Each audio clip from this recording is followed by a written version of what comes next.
उत्तराखंड के रुद्रप्रयाग से है, जहां पर लोगों की बड़ी मुहिम देखने को मिली है। गैर हिंदू और रोहिंग्या मुसलमानों की एंट्री पर बैन है। जगह जगह इलाके के लोगों ने बोर्ड लगाए हैं, लोगों को जागरूक करने के लिए लगाए गए हैं ये बोर्ड। 5,000 जुर्माने के साथ कानूनी कार्रवाई की चेतावनी दी गई है। तो ये बड़ी जानकारी हम आप तक पहुंचा रहे हैं, जहां पर उत्तराखंड के रुद्रप्रयाग में ये बड़ा फैसला लिया गया है। आपको जानकारी दे दें कि गैर हिंदू और रोहिंग्यों की एंट्री पर रोक लगाई गई है। ये बड़ी जानकारी हम आप तक पहुंचा रहे हैं। जगह जगह पर चेतावनी बोर्ड भी लगाए गए हैं, जैसा कि आप तस्वीरों में देख सकते हैं कि उत्तराखंड के रुद्रप्रयाग में लोगों की बड़ी मुहिम देखने को मिली है और गैर हिंदू और रोहिंग्या मुसलमानों की एंट्री पर बैन है। जगह जगह इलाके के लोगों ने बोर्ड लगाए हैं, लोगों को जागरूक करने के लिए ये बोर्ड लगाए गए हैं। 5,000 जुर्माने के साथ कानूनी कार्रवाई की चेतावनी भी यहां पर दी गई है।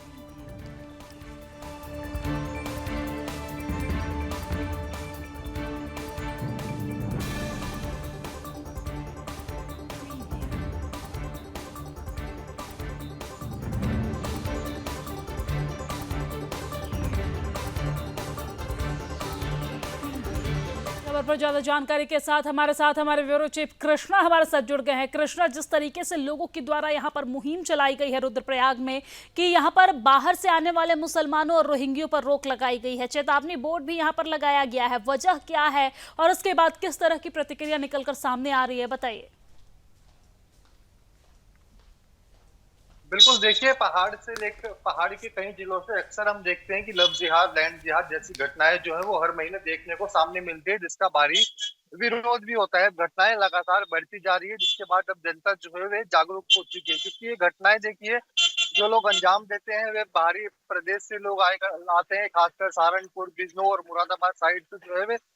अधिक संख्या में काफी ज्यादा मुसलमान जो हैं वो ऊपर पहाड़ पे रहते हैं और ऐसी अप्रिय घटनाओं को लगातार अंजाम देते हैं। अब जनता जागरूक हो चुकी है, तो उन्होंने अपने अपने गांव के बाहर जो है वो चेतावनी बोर्ड लगाया है रोहिंग्या मुसलमानों का, गैर हिंदुओं का।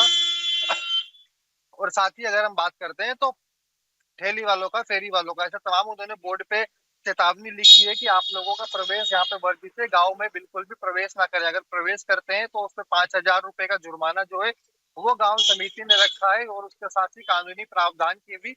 बात उसमें करी गई है कि कानूनी कार्यवाही के लिए भी हम पुलिस से शिकायत करेंगे। लेकिन अब बड़ी बात यह जो मुहिम का अब लोगों ने शुरू किया है और काफी जगह इसका समर्थन भी हो रहा है। अगर साधु संतों की हम बात करते हैं तो उन्होंने भी कहा है कि अगर देवभूमि की जनता पहले ही जागरूक हो जाती तो आज ये बोर्ड लगाने की जरूरत ना पड़ती, क्योंकि स्थानीय लोगों की भी अगर हम बात करते हैं तो उन्होंने भी साफ कहा है कि सीजनली जो है वह अपना व्यापार के लिए ऊपर से नीचे जो है अपना व्यापार करने आ जाते हैं, जो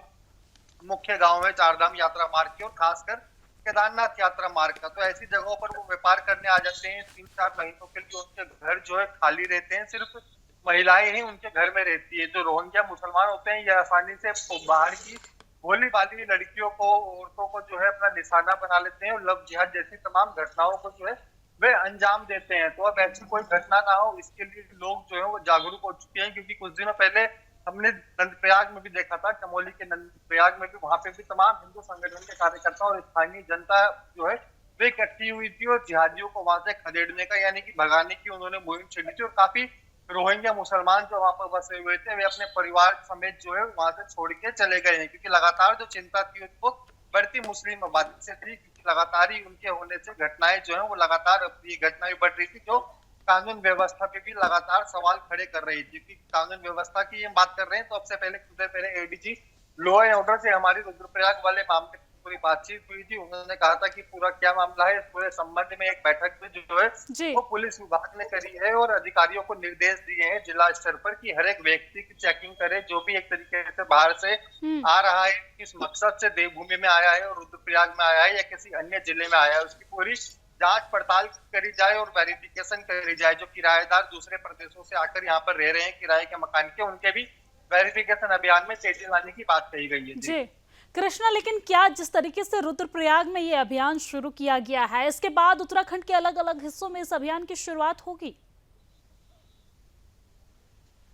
बिल्कुल, देखिए कुछ दिनों पहले जब नंदप्रयाग से एक लव जिहाद का मैटर निकल के सामने आया था तो उसमें काफी ज्यादा बवाल भी हुआ था, हिंदू संगठन काफी ज्यादा आक्रोशित थे। तो नंदप्रयाग से ये पूरा मामला जो है शुरू हुआ था जिहादी मुसलमानों को वहां से भगाने का, जो धीरे धीरे करके नंदप्रयाग से निकल के अब केदारनाथ क्षेत्र में भी लोगों ने इस मुहिम को बढ़ावा देना शुरू कर दिया, यानी कि स्थानीय जनता को जागरूक जो है वो हिंदू संगठन के कार्यकर्ता कर रहे हैं और गांव समिति के साथ बैठक करके जो है वो जगह जगह पर ऐसे बोर्ड लगा रहे हैं कि जब बोर्ड लगाए जा रहे हैं तो पुलिस विभाग भी काफी ज्यादा सख्त हो चुका है, क्योंकि जिससे माहौल ना बिगड़े तो पुलिस विभाग ने कई जगह से बोर्ड जो है वो हटा दिए गए हैं। लेकिन उसके बावजूद भी जनता जो है वह जागरूक है, अपने स्तर पर जगह जगह पर बोर्ड लगाने का प्रयास कर रही है ताकि आने वाले दिनों में कोई भी अप्रिय घटना उनके क्षेत्र में ना घटे। ठीक है कृष्णा, धन्यवाद तमाम जानकारी साझा करने के लिए, हमारे साथ लाइव जुड़ने के लिए।